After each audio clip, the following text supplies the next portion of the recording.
this week. Excuse me. Thank you. You may have gotten the chance to sit in on the diversity committee and heard Janice Stacy speak so eloquently. We are so happy to have her join us here today on a different topic. And Janice, I can't believe to be so thankful for taking so much of your time this week. I'd like to introduce Janice and Carolyn. Janice Stacy joined the Housing Equality Center in November of 2022. She serves as the first line of contact with consumers contacting HECP with allegations of housing discrimination and other housing-related problems.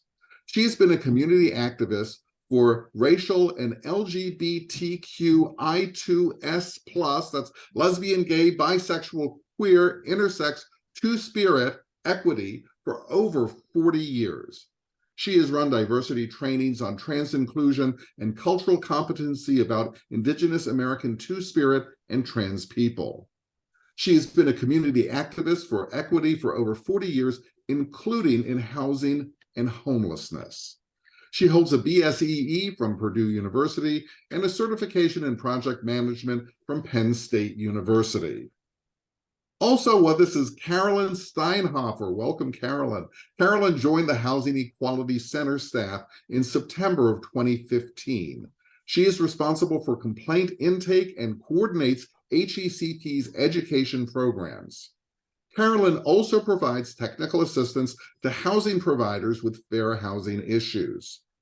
She is a HUD-certified housing counselor, and Carolyn also holds a BS in Human Development and Family Studies from Penn State University. Welcome, both of you.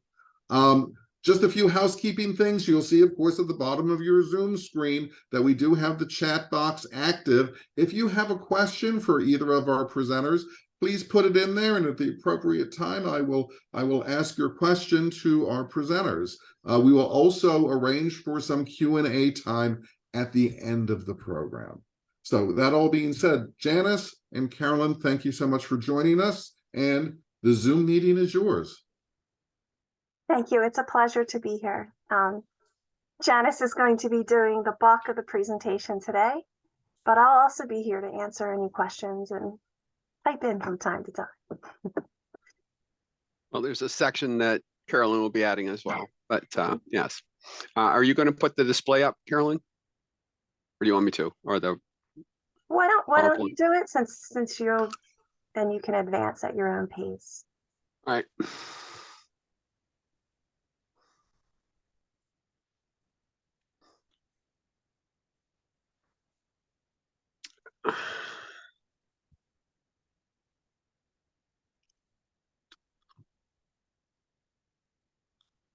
Let's see. All right. If you have trouble, I can certainly do it. Disabled participant screen sharing. Michelle just needs to give you permission to share your screen. That's all. Yeah. Okay. 1 second. All right. Until then, I'm Pete Wash Station. That should work for you now, Janice. All right. Yes, it does. Can everybody see this? Too much. Yes, we can see your screen. Yes, you can see too much of my screen. Let me go back to this one. Scooch this out. There we go. You don't need to see my work on a daily basis. You've got your own work. Right. All right, so I've got the side slides on there. I'm going to leave them up at the moment. Again, what I said before was in Pete Wash Station. That's Dakota for this woman wishes you all a good day. As cloudy and dreary as it is outside with all the smoke in the air. I hope everybody's doing well with that.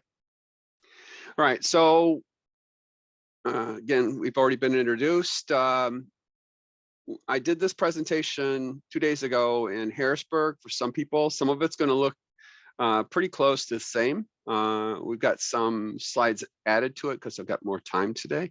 And we'll go over some things as we go through. First, we're going to talk about what it means to you as realtors, and then we'll go through actual interaction type of things. If you have questions, put them in the chat or save them for the end, I guess. Live, I like taking the questions as they come up.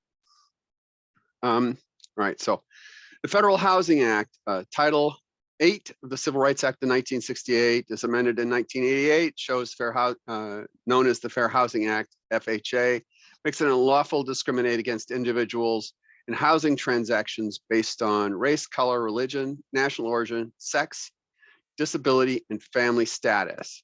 Family status means kids under the age of 18 in the household, pregnant women, or anyone adopting or securing legal custody of children. Family status does not mean like spouse and that kind of thing. On June 15th, 2020, Supreme Court ruled in a 6-3 decision called Bostock versus Clayton County that prohibits, they ruled that the law prohibits against sex discrimination in the workplace contained in Title VII of the Civil Rights Act of 1964, and it extended it to include discrimination on the basis of sexual orientation and gender identity. Relying on this landmark decision, the president issued Executive Order 13988. Just be clear on that. This covers this section. The sex covers both gender identity and sexual orientation per the Supreme Court decision. Executive Order 1398 issued on 20th of January 2021 says every person should be treated with respect and dignity, should be able to live without fear, no matter who they are or whom they love. All persons should receive equal treatment under the law, no matter their gender identity or sexual orientation. 1398 directed the heads of the federal agencies to develop actions to fully implement those statutes, the housing statutes, and prohibit sex discrimination.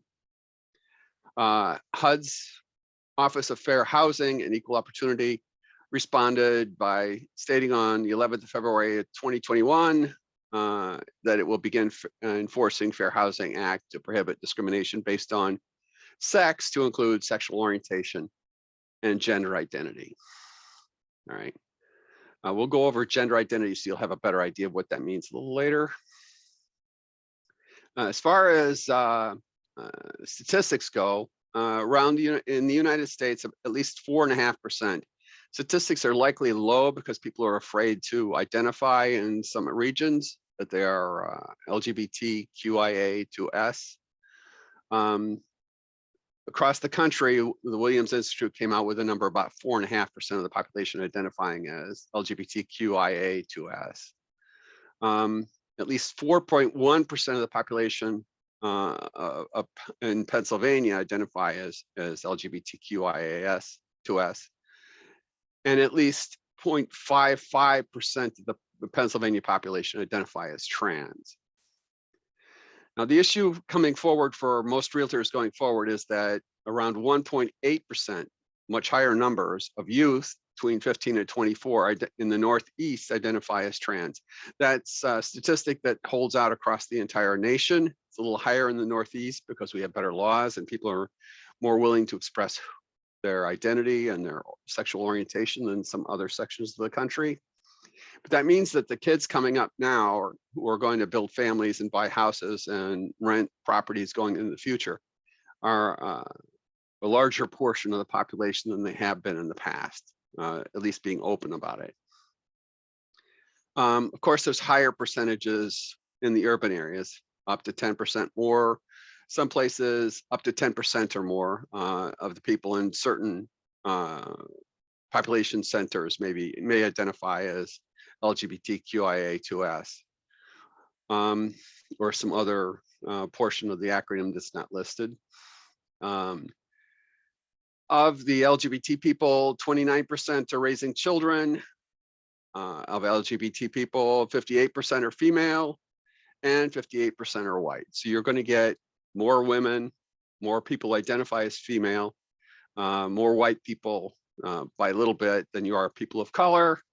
But the 29% are raising children is significant because that's usually when you get a child or you start expanding your family is when I think you all know that that's when people buy homes or buy bigger homes or move to bigger apartments.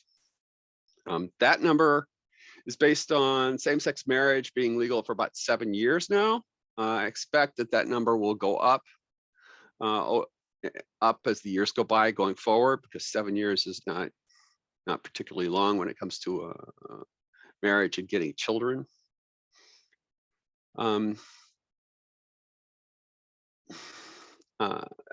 LGBT per realestatealliance.org, LGBTQIAS2S plus, and BIPOC people are more likely 12% more likely to put down 20% or less on a home.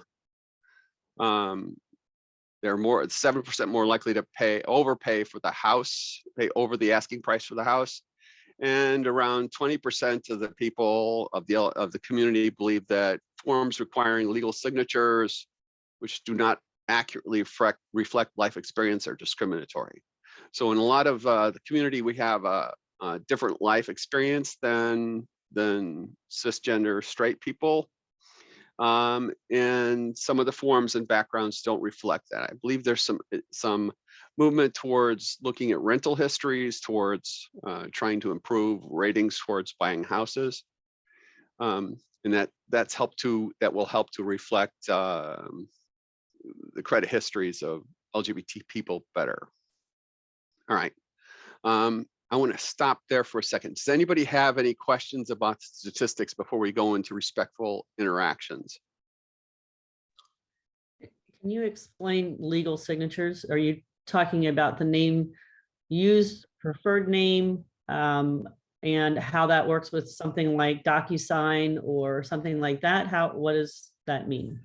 That you're in line with it. So the legal signatures usually require somebody to use their administrative name, and that's what HUD calls it, as opposed to your name assigned at birth or your legal name. But your legal name or your administrative name don't always show up as being the history. For instance, when I transitioned, I changed my name. Doing a background check on me, you find out my medical history because of the name change as you go back, and start in the sex marker on so many of the documents. When I have to, if I don't have all of my documents changed to my new name, when I'm doing the transaction, that starts pouring through in terms of what I have to do going forward, right? So that's part of what this is. Part of it is that if you go back and find something about 20 years ago or 30 years ago with something with my old name on it, and you have to put it in front of me and ask me, signatures start reflecting in the histories of the names and as they come across. So typically we ask for a driver's license for closing. You ask for a driver's license for all of those things. So is your legal signature your driver's license name, or not necessarily? Not necessarily. Depends on the document. So getting my driver's license name changed was easier than getting my birth certificate name changed. And my passport was easier than getting my driver's license. And the social security number came last, right? So in the midst of all of that, I wound up with 2 sets of names going through a host of documents, going through it. When I went to closing after I sold my house, well, I had to sell my house for a host of reasons. After I transitioned, it had my original name on the purchase of the house, right? And the realtors made a bit of a deal out of it, uncomfortable deal out of it. The fact that I changed my name and sex designation along the way, and that led to an uncomfortable period of time for myself, the realtors, and the buyers, everybody involved at that point. So that's probably a chunk of what that reflects. the details of the statistics that they're requiring, that they're quoting here, you'd have to ask the realestatealliance.org for more details on where they get the statistics from. Does that help? That answer your question? Good. Anybody else? Right. Okay. Respectful, appropriate interactions. Name to use. Ask the person what name that you want to use for them, and from that point on, use that name. If they tell you it's Betty Boop, then I'm sorry, but you're going to use Betty Boop, right?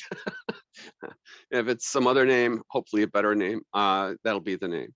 I do know somebody who names Queen Jean. All right, so it can happen that you can wind up with an unusual name to use for a person. The administrative name or the name on the legal documents, if you run across that, you need to ask the person their administrative name if you need it, and for housing sales, you probably need it, where they'll have to explain what names on whatever documents that you need to use that are different from other credit histories or other such documents that you call in for selling and buying a house. You'll need to have them explain that to you at one point. However, explain to the person that you're always going to use the name they told you to use, and you're going to use that name regardless of what goes forward in the transaction, right? That'll be tricky. All right, you may goof up somewhere along the way. My simple, and you'll hear this from me again and again throughout the presentation, is you're going to mess up. Everybody's going to mess up. You mess up, apologize, correct yourself, and tell the person you'll do better, right?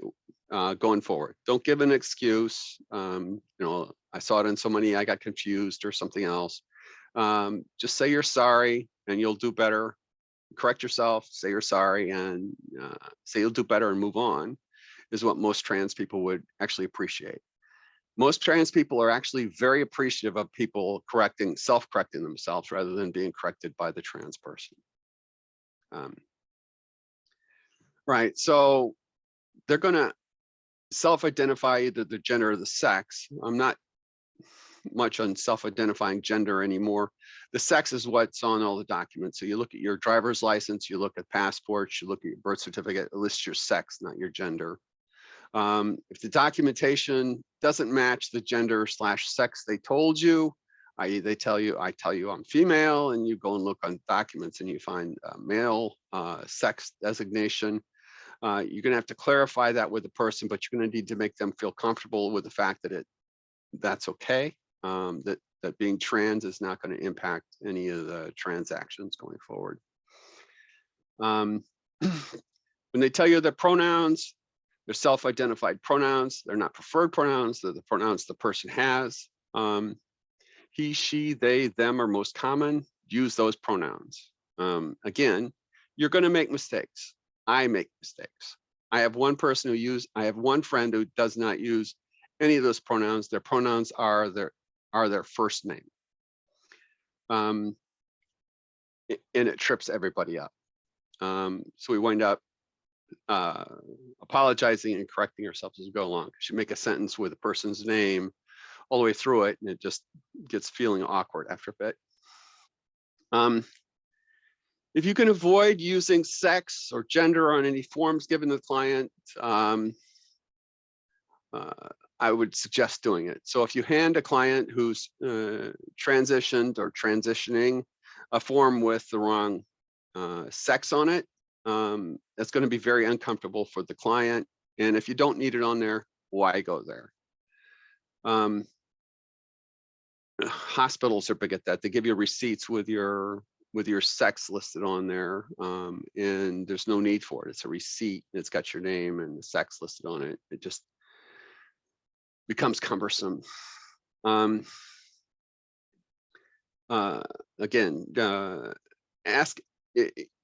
avoid using the sex or gender on the forms given to the clients. You don't have to avoid it necessarily on the back end documents, the ones you use for submitting to legal agencies and such, but anything you hand to the client, If you can avoid putting sex or gender on it, I would suggest doing that. And you can always ask if a client needs any special accommodations for anything in terms of interactions or something else. Just treat it as you would anybody else. If someone reveals that they're trans, know it's huge. They're trusting you. I suggest you acknowledge the disclosure and assure them that being trans is not going to negatively impact the help you provide or the service you're providing. It's just going to be that they have told you and you're going to thank them for it and you're going to move on.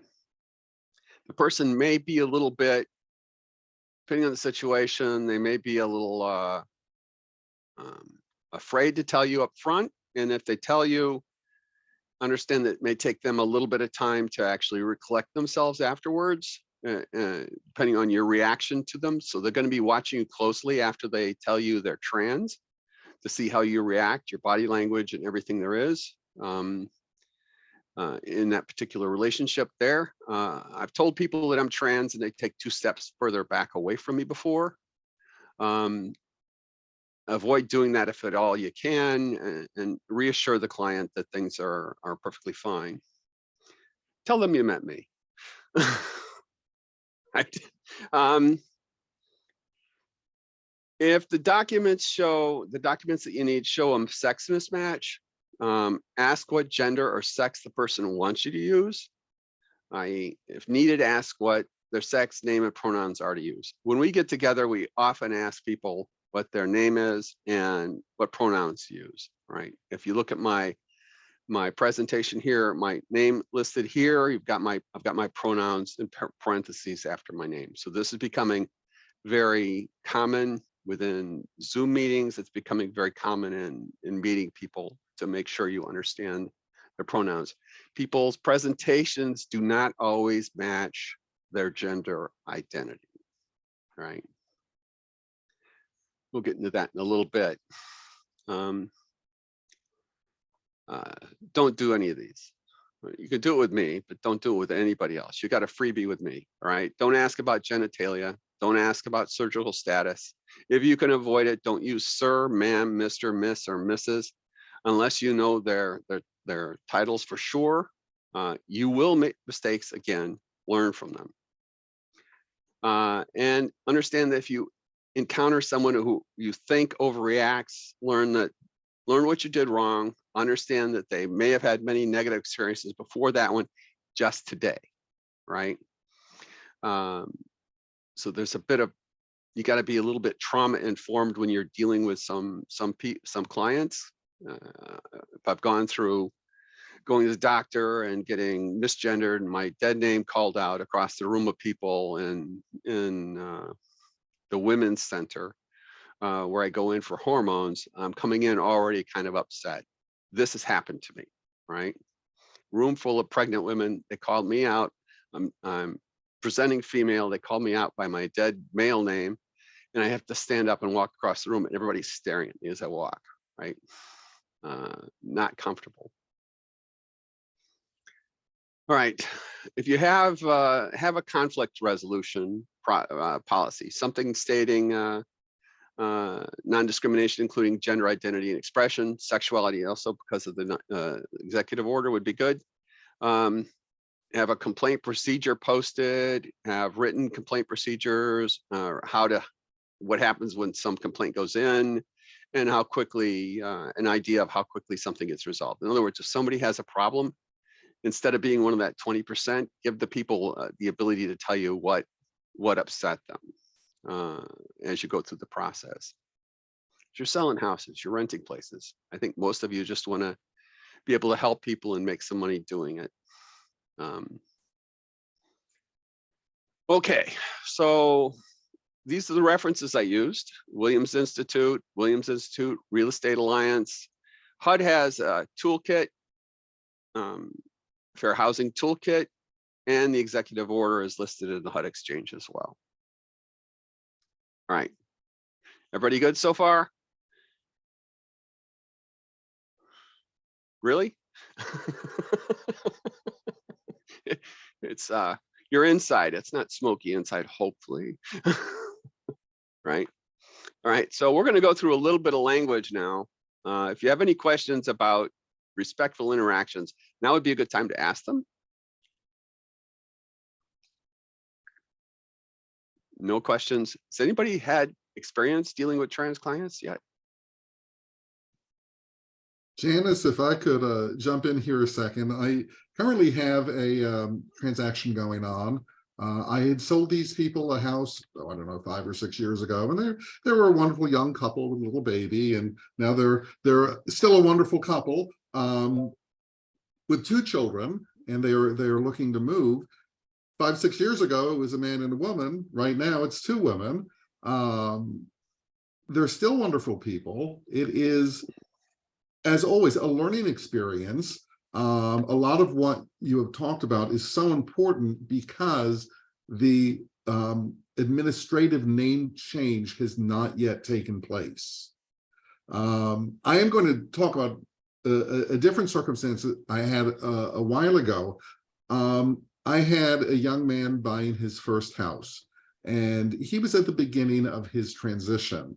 And he was a petite person that had, not to be judgmental, very feminine physical qualities. And I knew how important his transition was to him, but many people, and I'm going to pick on the home inspector as one, just automatically assumed that he was a woman. Would it ever be acceptable to give people a heads up before they meet a transgendered individual? Hey, just want to let you know, this is a he, him. Or is that not our information to share? It depends on who you're working with. Generally speaking, I've worked with many clients. I do intake calls. I get misgendered periodically because my voice isn't the greatest, right, on the phone. Other people have talked to the same clients and used the appropriate pronouns, and the clients have self-corrected. So if you're talking to somebody coming in to do a job, you can make it clear using the right pronouns, that she and or he, him. You can usually make it fairly clear if the person's listening. Mm-hmm. I would suggest that if you've got subcontractors or other people that you work with on a regular basis, that you put them through some cultural competency training, right? That's one of the issues that diversity trainings that corporations have. They go through the diversity training to teach people at a company. They don't do anything about the subcontractors or the other people coming in, and then they cause some problems coming in, and the company is responsible for it. So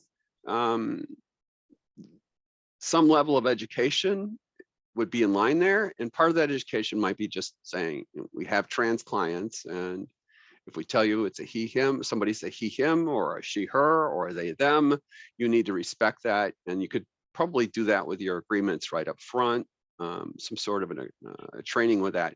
That also would help us as a community, because that would get more people to understand that we exist and spread it around. And you can use the Executive Order 12988, I think, right? Or 13988.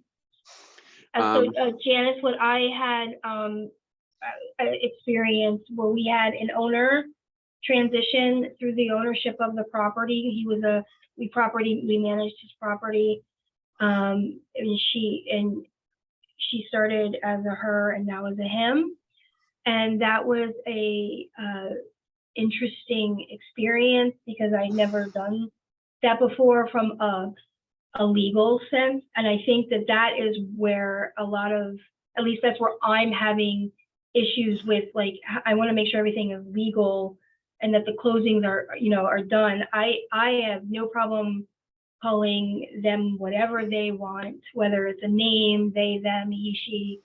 But I'm always kind of making sure that everything is done legally, because sometimes it's not. So they're them or he, but their birth certificate or whatever is a she.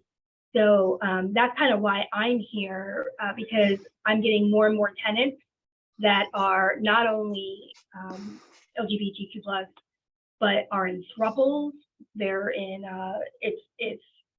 it's a different culture, Right. and I don't know anything about it except for the fact that my daughter is helping me. She's a lesbian, and she's come out, and so she is helping me with how to be respectful, because a lot of them don't have the support. Right. So we're going to go through terminology in a minute. I wanted to go through this portion of it about respectful interactions and make sure you had a chance to respond. You're hitting on exactly the issue. If you've got documents, you've got legal requirements for documents, say that male or female and a certain name, and it's different than the name the client's given to you, and it's different than the sex that the client's given you to use for them. You need to explain to the client that some of the documents are legal. Take a look at the documents, make sure that the sex is actually required on some of the forms that you're filling out. If it's not, raise it as an issue. Janice, if I could jump in 1 second, I want to make sure before I lose it in the chat box. Christine Perry had a great question. I want to make sure that she has the opportunity to ask that. Christine? Oh, you're gonna make me unmute, huh?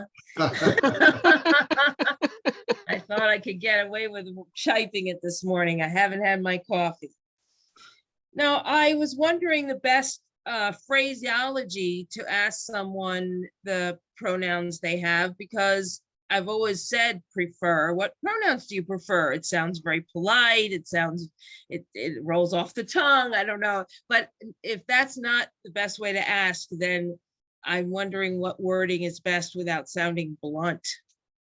Right. So we used to advise people to ask preferred pronouns.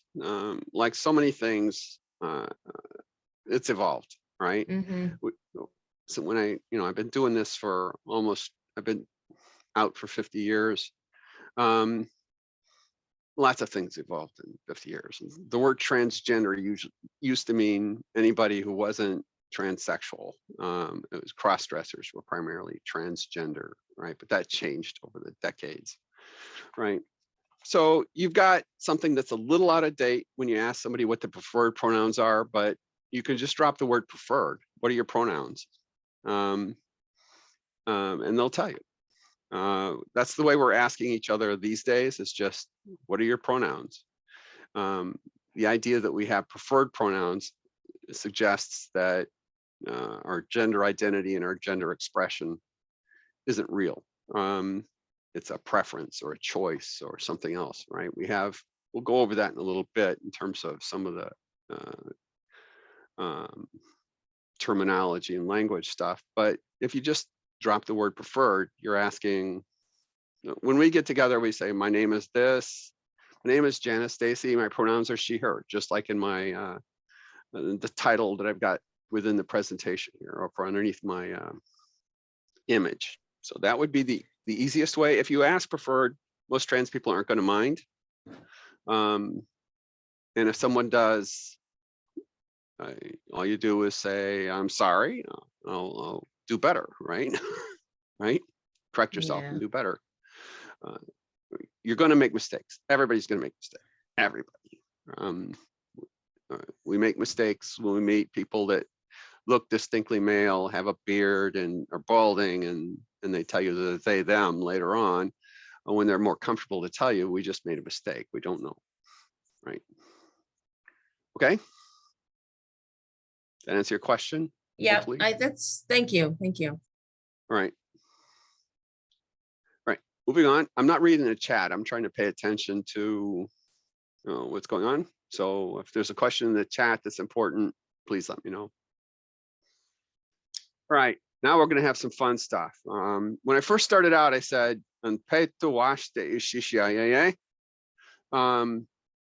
which means this woman wishes you all a good day. But it's in Dakota, which is a Sioux language, and I'm Dakota and Cherokee. Learning some of the basic words when you're dealing with trans people makes some of the interaction easier. Richard mentioned the word transition earlier.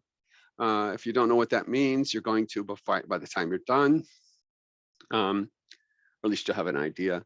There are different words that if you just know what they are and if somebody throws it at you, it won't sound like I'm paid the wash day, right? It'll sound like something you've got a clue what it means. So transgender or trans star or trans or T, those are terms for people whose gender identity, gender expression, or behavior is different from those is typically associated with the sex listed on their birth certificate. Just for clarity, my birth certificate has no sex listed on it. Trans or transgender is a broad term. And it's also good for non-transgender people to use. So using the word trans or transgender, well, transgender is falling down in use. Trans is what we normally say to each other. Transgender isn't used as much. Going to trans, or I go up and tell people that my name is Janice Stacy, I'm trans, right? Finding out that I'm trans is how you find out. But a lot of other places use the word transgender. So it's a bit of a mix at the moment, probably moving towards the word trans as being a separate word, not a shortened word. Reason for that is because we also call ourselves trans men or transmasculine or transmasc or F to M. All right, it's not transgender man, it's trans man, transmasculine. Those are the term for trans individuals who identify as male, right?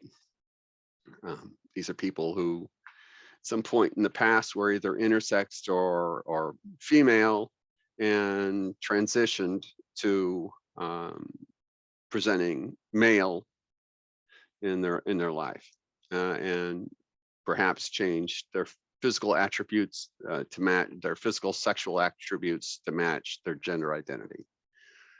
All right, trans female, trans woman, trans femme, M to F, that would be me, is a term for trans individuals identify as female. All right. And gender nonconforming, or GNC, is a term for individuals whose expression is different from society's expectations related to their gender identity. So somebody can be gender nonconforming or gender queer or gender fluid, and they're going to present in a variety of different ways on a given day of the week, right? So they come in and they tell you that their pronouns are they, them. You know, you're dealing with somebody who's a gender nonconforming person or a gender fluid or something else. They may present more masculine on Monday, more feminine on Tuesday, and cross the spectrums in terms of gender expression, what they actually show to you when they're presenting whatever gender that they are, or they may present completely non-gender. They may present in a way that doesn't give you an idea of their gender identity. Got a question, Teresa? Yeah, I guess I'm sitting here thinking that I'm going to screw up 99.9% of the time. So I feel like I guess if I messed up at this point, apologizing is one thing, but is it inappropriate to say, can you please explain? Or and if it, in the case you're speaking about changes from day to day, that's even more unhelpful. So is it inappropriate to ask someone to please explain? All right, so somebody comes up to you and gives you a new word, "Unpeta washte," right? Would it be inappropriate for you to ask me to explain what that means? Probably not, right? So as long as you have some foundation of language, which is what I'm trying to give you today, right? Then you come in with some understanding. You've done some training. You're not just somebody coming in from a hate group trying to give somebody trouble. You're somebody who's taken the time to learn some language, to learn some background, and take some training. If you don't know, you just don't know. You can just. I get some people who've given me new acronyms over the years, and I'm going, like the one friend who said their pronouns were their first name, and I had to ask, okay, does that mean I always use that? I never use the other ones. And I've had people who varied the presentation along the way, and I've asked them when they changed their presentation if they wanted me to use different pronouns, as a matter of fact, when they were presenting more feminine, more masculine. So asking and learning from the person, as long as you're not asking them to give you like a college education on what it is purely good, especially if you've got some fundamentals, which is what I'm trying to give you here, right? Trans masculine, trans man, trans female, right? Gender nonconforming, gender queer, words that you should understand exist. You may not know the full range of what they are, but if you know that they exist and you've got some understanding of it, then asking the question for a clarity on the situation really isn't that much of a problem most of the time. The one person I talked about who used their first name as their pronouns was also pretty prickly about it. So it became it's kind of like petting a piranha when you're trying to ask them a question sometimes, but they would answer the question anyway. To answer your question, Teresa, you're going to screw up. You're going to mess up, right? If you've got some foundation along the way, people will understand that you're working on improving things, and that's what's important, right? For most of us, because we wind up self-explaining to an awful lot of people, like the vast majority of people, about who we are and what the different things are. And it's the reason I'm here, all right? Right, so, right, we're going to kick on a little further. Transsexual, I mentioned my term was that I identify as a transsexual. That's an older term. I'm an older person. Listed, we do medical transitions of our physical body, typically taking hormones, surgeries and such to alter our physical body to match our gender identity. It's fallen out of favor over the last 20 years. It's starting to come back in favor now. So it's sort of retro in terms of the word itself. For a host of reasons.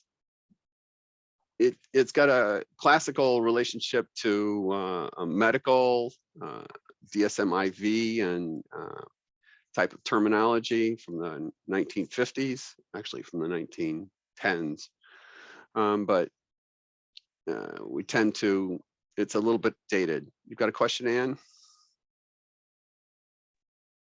Yes, thank you for this presentation, first of all. So then the only, if I'm understanding it correctly, besides that it's an older term, would I be correct that the only difference between trans or that you first described and transsexual is the act of beginning to change the body? Would that be accurate? Transsexuals, yeah, pretty much. Transsexuals are the people who've listed, I had to go through psychotherapy and hormones and a whole lot of things. So I use the word transsexual that indicate that I've actually taken medical procedures in order to transition my physical sex along the way, right? So that's why I'm using the word transsexual. Most of the people who are using the word transsexual would be using it for the same reason. So we're telling you more about our medical history when we tell you that we're transsexual than people that just tell you they're trans. Okay. Crossdresser. Yes, thank you. You're welcome. Crossdresser is a term for people dressing in clothing stereotypically worn by the other sex. These are not drag queens, by the way. Crossdressers will try to look more like everyday men and women, or the sex that they're trying to dress and present. Crossdressers, however, do not have a gender identity. That's a internal identity of gender, of their sex, their gender identity. They do not have a gender identity that mismatches their physical sex. All right, they're working entirely with gender presentation. We'll go over the difference between those in a bit, but crossdressers will have a gender identity that matches their physical sex, but their gender presentation is typically of a sex that doesn't match their physical sex. In other words, somebody identifies as male, is married, has children, is heterosexual in that regard, likes putting on a dress and going out at times and presenting as female would be a cross-dresser.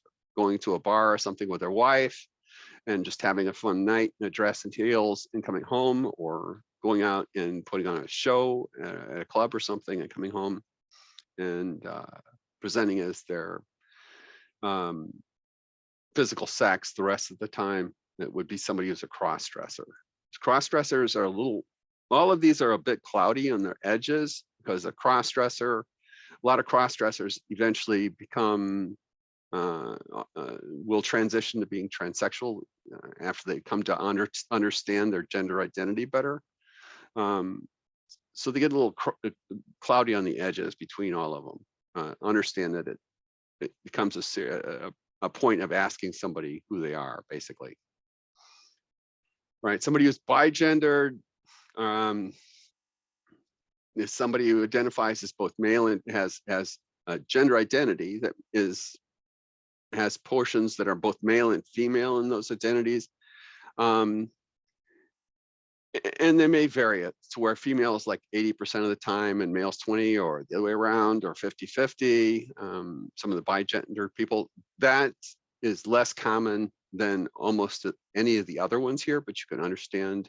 I wanted to teach you enough to where if you run into somebody who's bigendered, you'll understand. Those are the type of people who would tell me to use different pronouns based on the presentation, right? Genderqueer and non-binary are, again, people who will flip between the two presentations, but they may or may not want you to change their pronouns. And they may or may not take any level of medical interventions, what they're doing. Okay. Two-spirit. I'm two-spirit. I'm a trans-identified two-spirit person. It's a contemporary term we use in order to be able to talk to non-native people, because we have a different worldview of gender and sexuality than Western worldviews do. And people who claim being two-spirit are reclaiming their place in the native traditional circle. You've seen the big circles that we have at powwows on television or wherever. If you've ever been to a powwow, you see the circle that we dance in. We see everything's in the circles, right? There's a circle to life. There's a circle to everything.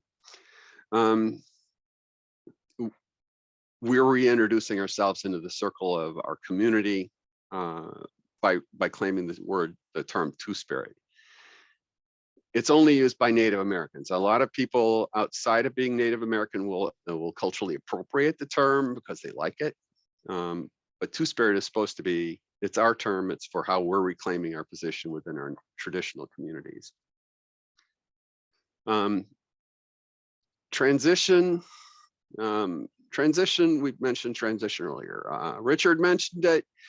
I think and may have mentioned it, a couple of people have. That's when people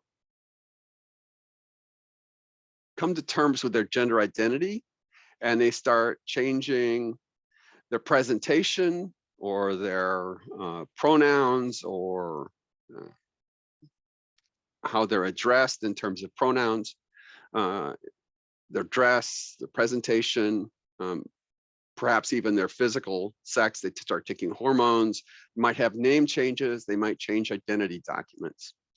Within Pennsylvania, driver's licenses are allowed to have male, female, and X as sex identifiers. If you see an X on a driver's license, that means they're identifying as something other than male or female. The same goes for passports. X is now an option on a passport. So transition is that period of time when you go from hiding who you are to the point that you accept who you are and present it to the world in the way that fits your gender identity. It's a tough time. So early transitioning people will have documents that don't match anything, right? They'll tell you a name and 100% of their documents just aren't there. And they may present in the gender that they identify as, and you may look at them and go, they're not presenting very well, or, you know, it's like, a whole host of things that you go through your head when you see this person. You need to understand that when we start taking hormones and when we start transition, it's essentially puberty for the second time. That's the easiest way I've had it explained. You remember puberty, right? Nothing worked in terms of clothing. Nothing worked in terms of talking to people. You didn't know how to do anything. You didn't know how to dance. You didn't know anything. That's what transition is. It's puberty all over again, right? I was in a meeting with Pennsylvania Human Relations Commission, and the person, gay male, was talking about an outreach program they're doing within the state. And when somebody said, well, they're going to puberty, so their voice is cracking. And the guy was totally lost because he didn't understand that when we transition, we start taking hormones, we're going through puberty a second time. So that's what transition is. Early transition, nothing matches. Mid transition, some of it will, some of it won't. Later transition, you usually get most of your documents are in order. Your presentation is usually pretty good. You've got some more things you need to do on your physical, but nobody's going to see that. Those are things that we're doing. And then late transition, which is me, everything's said and done. It's all old hat, been there, done that, and moved on, right? So transition kind of has its puberty stages: early puberty, mid puberty, late puberty, and then adulthood. Same happens with transition. Don't ever ask anybody where they are in transition, right? The only people who are going to give you a good answer to that are the people who've been there, done that. Anybody else is going to tell you any of a number of things they don't understand. It's a lot like going to puberty. It just, everything's in a mix. All right, physical sex. I mentioned this a few times. Physical sex is the apparent arrangement of your reproductive organs, your dangly bits, right? So you're born, doctor looks at you and goes, oh, dangly bit hanging out. Okay, male. Dangly bit going in, all right? No dangly bit coming out and looks like something going in, female. I'm not sure what this is, so we're going to call this person intersex, right? So it's the apparent arrangement of your reproduction organs. Nobody's sitting giving you a genetic profile when you're born to determine you as being male or female. As far as I know, that's not being done yet. Before they put an assigned sex on your birth certificate. Mine again has no sex on it. There's a different reason for that. So gender itself, that's physical sex. Gender itself has three primary components. It's evolved over the years in terms of its understanding, and most people don't understand what it is right now. You have gender identity. That's how you identify inside your head, your sense of being male, female, or something else. Your gender expression, how you present to the world. You're wearing a suit and pants and tie, or however you're presenting to present male or female, or non-gendered presentation, whatever it is a gender expression, right? It's gender identity. The gender expression is how you present to the world. Gender identity is who you are inside. Your gender role is what the world wants to force on you, right? In the United States, we try to eliminate gender roles. In some Arab countries or some Middle Eastern countries, they're kind of forcing gender roles onto women so that they can't go to school, they can't do certain jobs. Gender expression is something that we also allow in Western world to be pretty fluid, right? So women can wear pants. Men don't often wear dresses, but if they put on a kilt, they can call it, they can get away with it, right? So how you express your gender is one way in the Western culture. If you go into the Middle East and into some traditional Islamic sections of Middle East, women will be wearing hijabs, men will be wearing robes, dresses that are appropriate for their culture. All right, so gender identity is internal, gender expression is how you present that to the world, and a gender role is what people try to force on you. Saying gender is one thing winds up being trouble, right? In a lot of ways. There's one portion of this that most people don't understand, and that's that gender identity is fixed. The American Medical Association says that gender identity is fixed from the time you start puberty, roughly. The World Pathological Association, WPATH, says that gender identity is fixed from birth, right? Lots of people have tried getting people to change their gender identity over the last 175 years. Nobody's successfully done it, right? The Germans couldn't do it in the camps in World War II. They tried different experiments in the camps. They tried before that. The Hirschfeld Institute did studies on gender identity and found that it wasn't capable of being done. Psychological professionals have tried proving that gender is a social construct, which it's not. Gender identity is not a social construct. They tried teaching boys to be girls and girls to be boys, and it led to something called the John Jones case with David Reimer. So we just keep proving over the last 150 years you can't change gender identity. But we have proven that you can change your physical sex, right? And that's something that people need to understand, I think, given the current climate in the world. The physical sex, women understand this. You go through puberty, men do too. Go through puberty, things change. Women get pregnant, they have periods, lots of things with respect to your physical sex change throughout your lifetime. They mature, they change as you get older.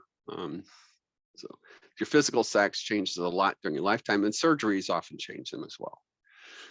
I could go into a full PhD on just what could be done there, but I don't need to, I don't think. Is everybody clear on all of this? Right. We've talked about this a bit more. Gender identity, sense of your internal sense of being male, female, or something else, that's important to understand. If you walk away with nothing else, get the word trans, you got gender nonconforming, gender identity, gender expression. There you go, and administrative sex, right? So gender identity is internal, gender expression is what you present to the world.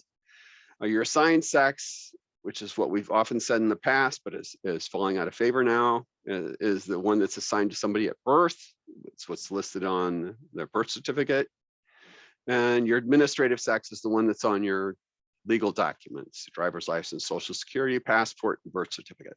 All right. With that, I'm done. If there's any more questions for me, I'm going to hand it off to Carolyn in just a second. If there's any questions for me, now would be a good time. I'll also have some time at the end, hopefully.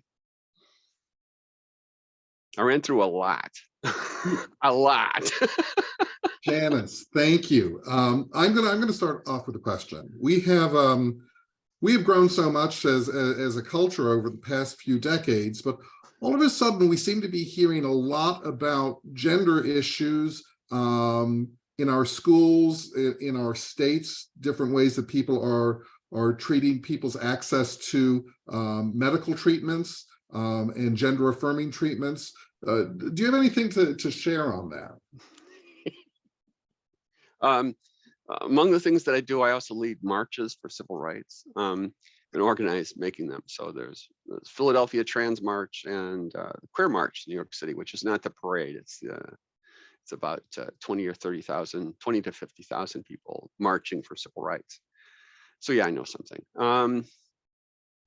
When it comes to the current attacks that are coming at us, they were pretty much expected to come, right? When I started out in 1973, 1972, it was illegal to be dressed without a certain number of pieces of clothing that matched your sex on your birth certificate. And you get arrested for just being outside, not even doing anything, just arrested. You could be arrested for dressing in the wrong clothing inside of a bar or someplace else. You could go to a club, you go to a place and get arrested for it. We fought in order to get that legalized at the local levels and fought across the country. Now the fight's moved to the federal level. Some of the states are kind of reversing some of that, moving it back, and outlawing clothing, right? So when they outlaw drag performances, they're outlawing clothing, right? That has a pernicious aspect to it in that women who wear pants could be considered doing drag. depending on the gender roles imposed on the society. So the current movement is to enforce certain gender roles and to outlaw certain clothing for certain groups of people, and they're using it as a wedge issue to move forward, to attack us, to remove anybody talking about who we are, our existence, teaching that we exist at all, and taking away our health care. It's going to start with they started with taking away health care for children, which is typically psychotherapy. It's just talk therapy. Sit down with if a child has a gender identity issue, not matching their physical sex, the first thing anybody does is sit down and talk with a therapist. And if that identity mismatch is for a long period of time, then they're possibly transsexual or transgender or trans. Part of the therapy for that is to let them present as the gender that they identify as, or as the sex that they identify as, right? Those are the therapies that are being removed from so many kids across the country, right? I see statistics about surgeries and mutilations and that kind of things. It doesn't happen. Statistics, kids aren't getting surgeries any kind of surgeries until they're about 15. Most of the ones they get when they're 15 are female to male, trans people getting breast reductions. And most of those are around 17 or 18 years old. It leads to a large amount of dysphoria for somebody who's trans getting something. So it's later, it's very much when they're relatively adults that they allow for the operations to happen.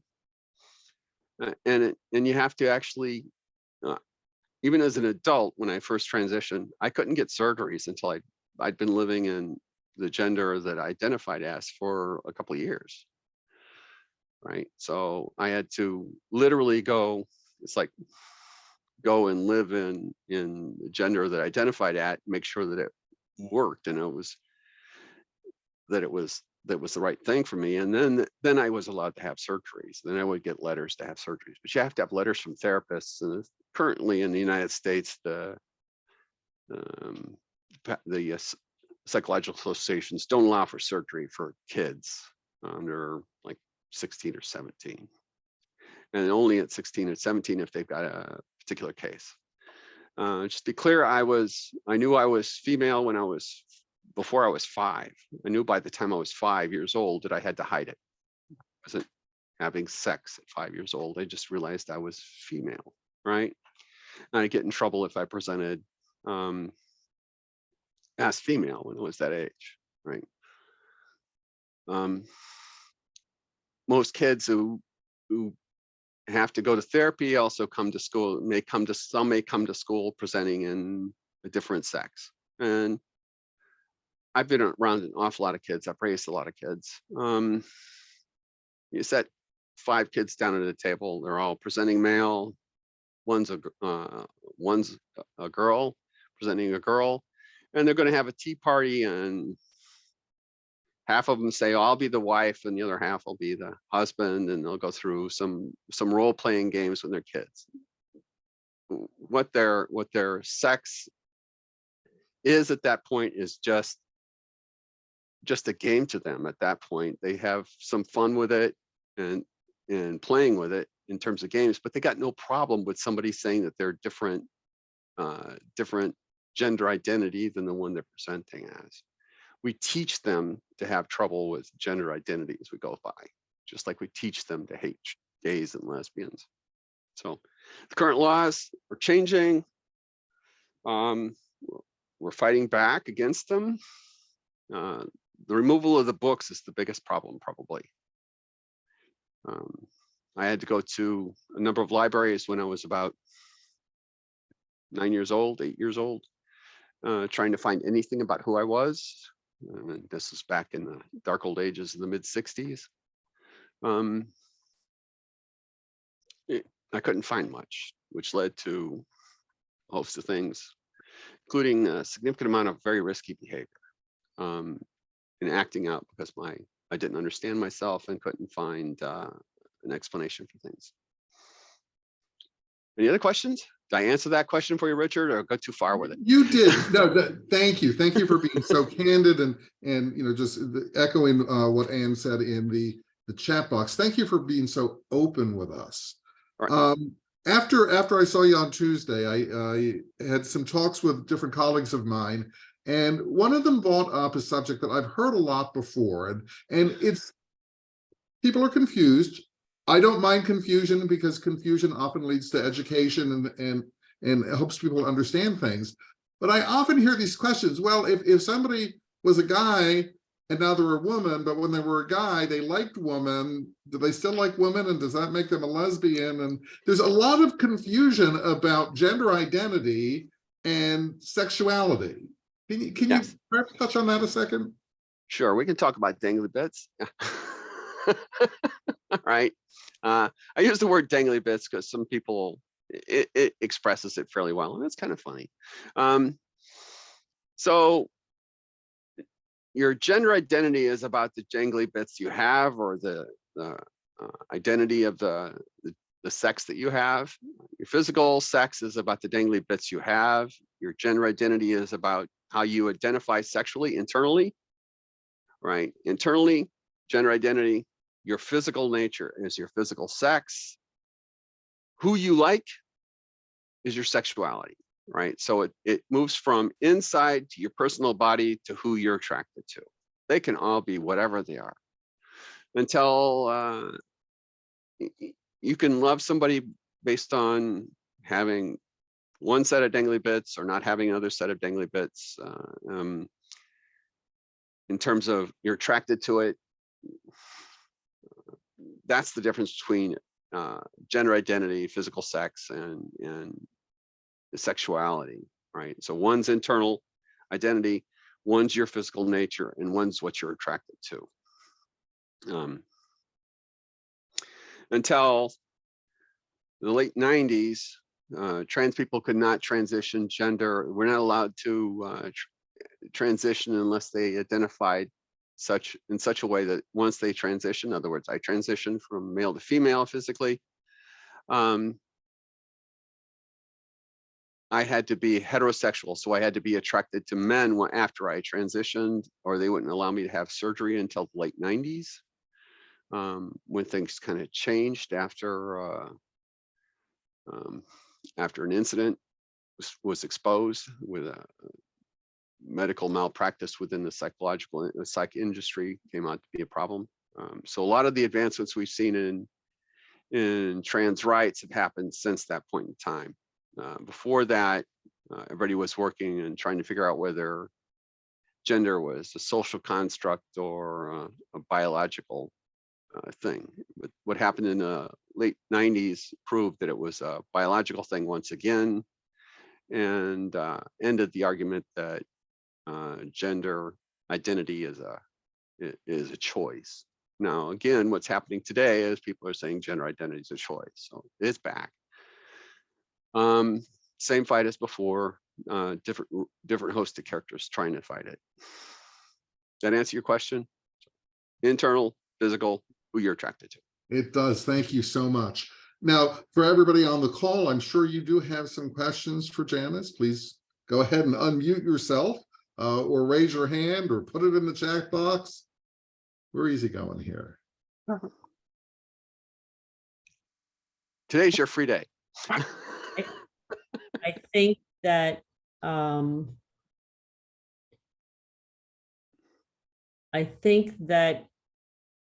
having or using your name as your pronoun is probably the easiest way for someone to treat you the way you want to be identified. And I feel like I've just used all the wrong words. So I can honestly tell you that after listening to this, I am petrified that I am going to do an awful lot of things wrong and say an awful lot of things wrong. At the same time, I'm knowing that it sounds, it's highly confusing. It's highly confusing. And I feel like it's going to be hard for, I don't want to say the general public, but the public to not irritate people or make them angry or whatever. Like I feel like this just became a whole lot scarier to me than it was. And I don't Right. care how people identify, see, a word wrong again. I don't care how people think of themselves, treat themselves, want to be. I could care less who they're in love with. I mean, I don't care. I just don't want to have someone angry with me or feel like I care when I really don't, just because I've used a wrong term, a wrong word, a wrong whatever. All right. So what you just said was expressed perfectly. You may not have felt confident in doing it. But And it you may have doesn't felt solve the problem. It doesn't solve the problem. the problem of feeling comfortable. No, the problem of not feeling like I've offended someone or right, not so- actually offending, whether I feel it or not, whether I've actually offended someone. So what I've tried saying all along, and I think this is the most important thing, you're going to mess up, right? Everybody's going to mess up. It's not going to offend us if you say, oops, or if somebody points, if you do something wrong and we point out, well, you did that wrong, and you say, oh, I'm sorry, I'll fix it and move on. That's not going to offend anybody. If you focus on it and get too frustrated with it, that's where it becomes, or if you start arguing with somebody, that's where it becomes an issue. So it's like, your name is Teresa, right? Teresa, how do you pronounce it? Actually, I go by Terry. So- Terry, all right. So if somebody comes up and says Terry, all right, and you correct them to say Terry, and then they start saying Terry, or they say, I have trouble saying Terry, I always come out with Terry.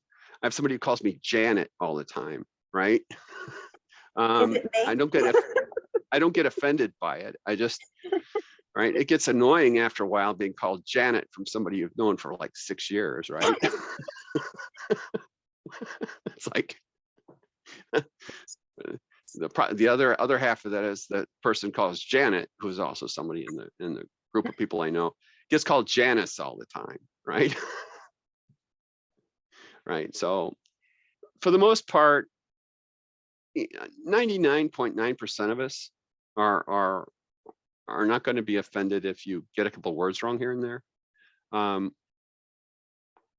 We know that the only contagion there is for gender identity is what we give to everybody else when we give them trouble trying to deal with this, right?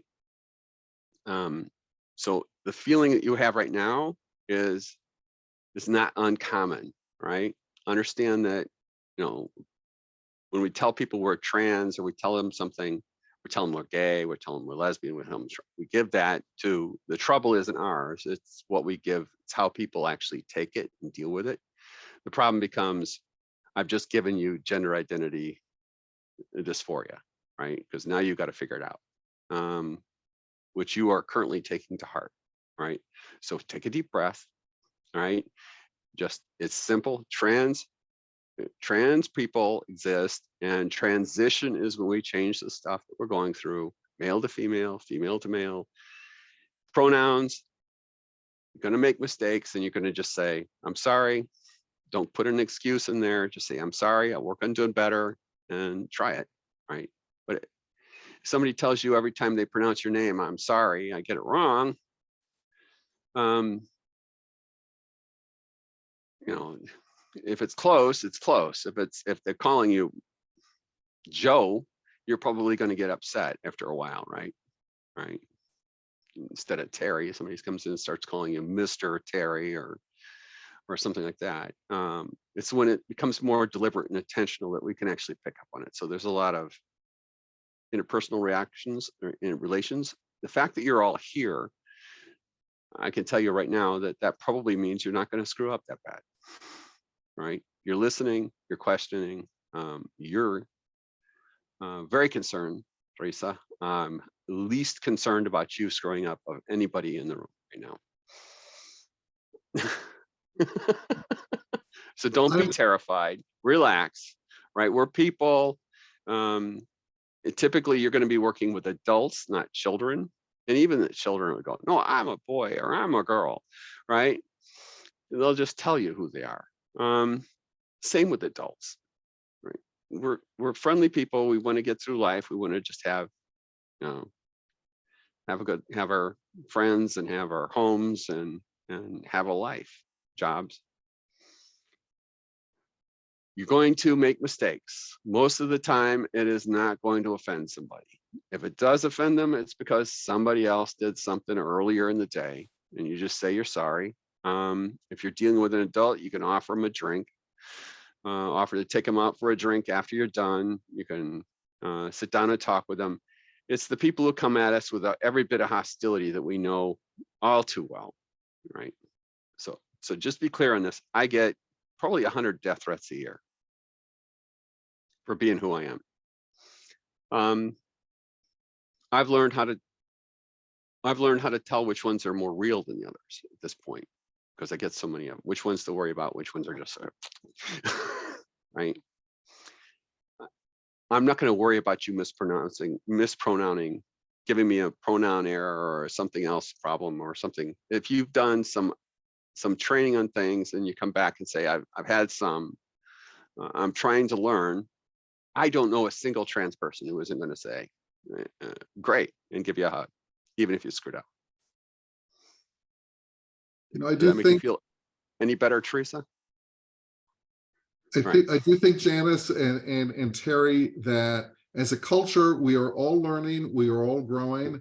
I'm going to admit something about myself right now. I am a huge Jeopardy nerd. Maybe there's one or two of them on the call. I don't know. But if you are Jeopardy watchers, one of the greatest players of all time, Matea Roach, who was just on Jeopardy Masters, you may have noticed, or perhaps it is now becoming so normal, that Ken Jennings was very good at referring to Matea Roach throughout the Jeopardy Masters as they, them pronouns. And you know what was neat? It didn't sound wrong.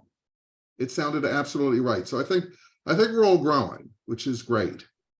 We do have some time for some more questions for Janice, but I do want to ask Carolyn something, if that's okay, if we switch to Carolyn. Absolutely. First off, if you could just take a few seconds and explain a bit about the Housing Equality Center. I'm going to put a link in the chat box. They have such incredible collateral, all in PDF format, as well as print format, if you want to pick it up, to share with your office members and your clients. So go ahead and check that out. And Carolyn, tell us a bit about what you do. Yes. Well, first of all, I want to thank everyone for attending and for being open, for caring, for being willing to learn. I shared in the chat a golden rule that Janice shared. Janice, see, I'm the one that calls her Janet because I have a neighbor named Janet. And so Janice and Janet. Okay, so Janice shared a golden rule with me maybe 6 years ago. And she said, the golden rule is treat everyone as you want to be treated, but also treat everyone as they want to be treated. And that really resonated with me. And I just wanted to share that with you. Janice has also shared with me and at different times, we do different types of trainings. One of the trainings that we do together is for homeless shelters and nonprofit housing providers, helping them to have more respectful interactions. And I think some of the information from that training is valuable here today is don't reveal someone's status as LGBT or transgender to other people without their express permission. Don't refer to someone as that transgender client. People are people, and you don't want to out someone and risk them being subjected to hate or violence or harm.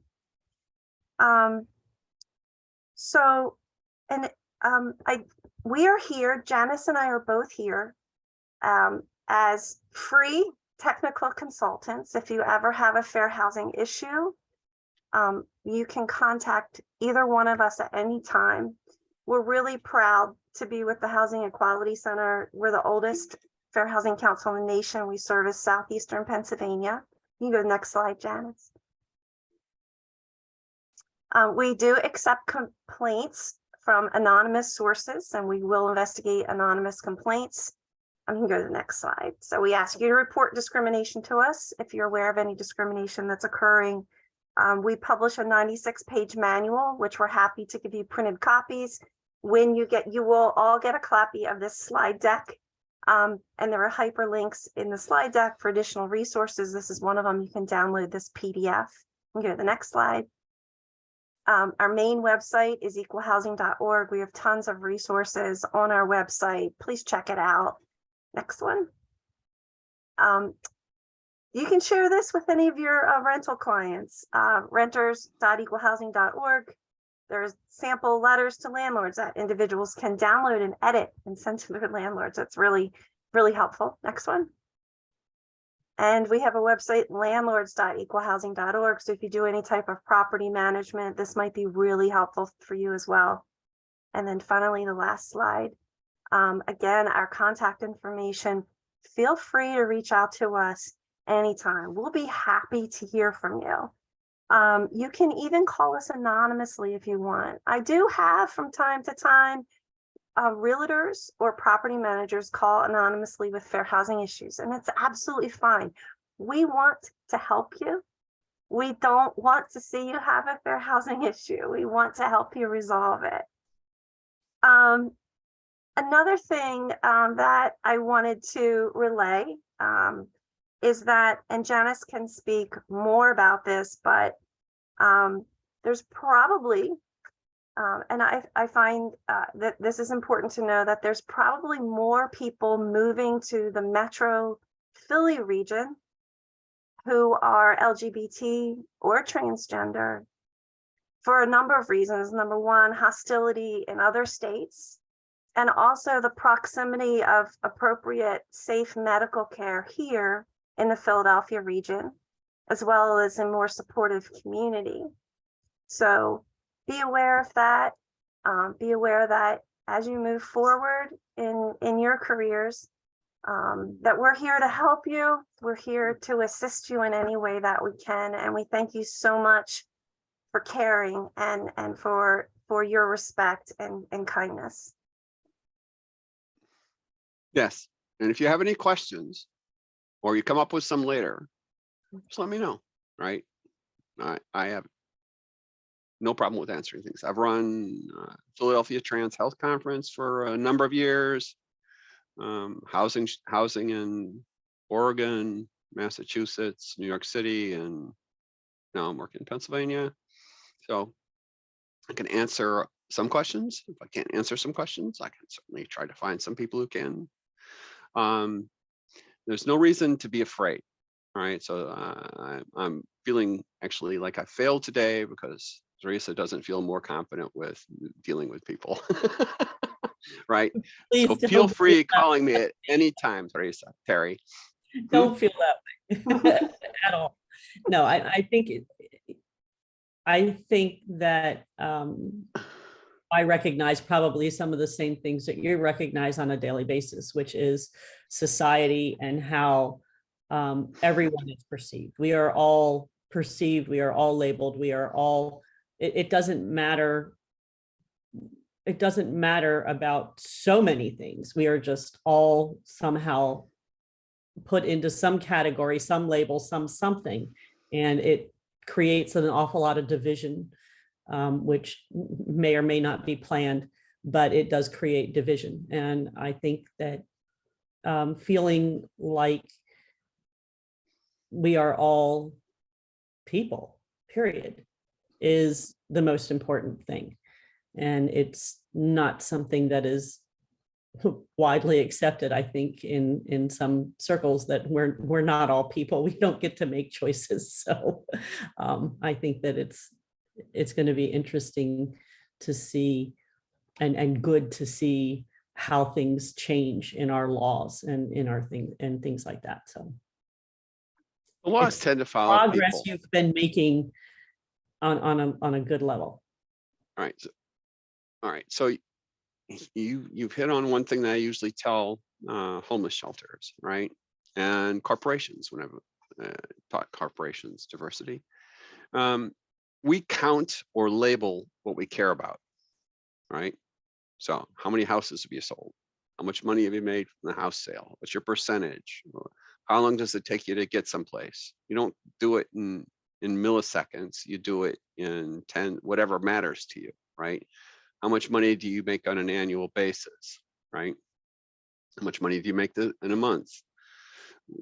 How many kids do you have? What are the names? We either count them or label them or both, things that we care about. So when somebody starts trying to label you something, they're hitting on something that they care about for some reason, or they're using for political reason for caring about it. And you need to understand that. So some of the labeling stuff just comes from our human nature, which is the label and count what we care about. With that, if you put something on your website saying, not just a flag, not just trying to pink wash or something. Pink washing is when corporations come out and they donate to different events and then go away and never be heard from again.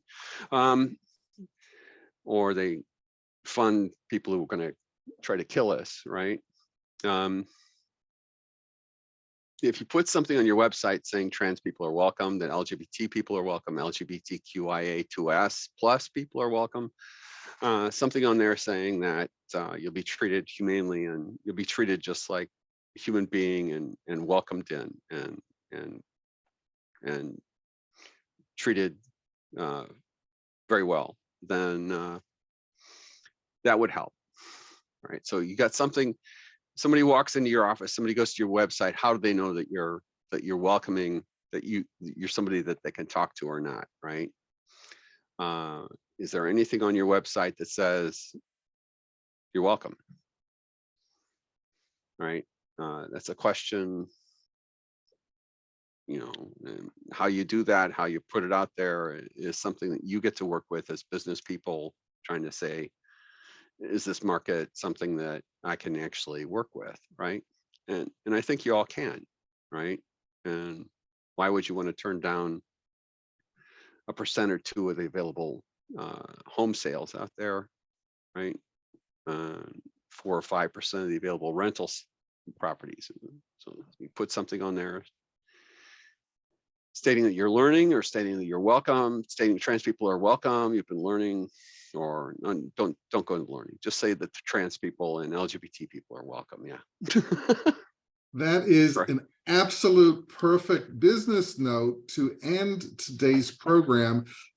Carolyn and Janice, I can't begin to thank you enough for taking your time to educate us all. For everybody that joined us on the call today, I know your time is important to you, so we're so glad that you could join us. And to Michelle and everybody at Tri-County Suburban, thank you for making this venue available to us. This program has been recorded. It will be made available on the diversity page of the Tri-County Suburban Realtors website shortly. Everybody, again, thank you, and I wish you a good, safe day in this smoky environment we have. Be safe. Thank you, everyone. Have a great afternoon.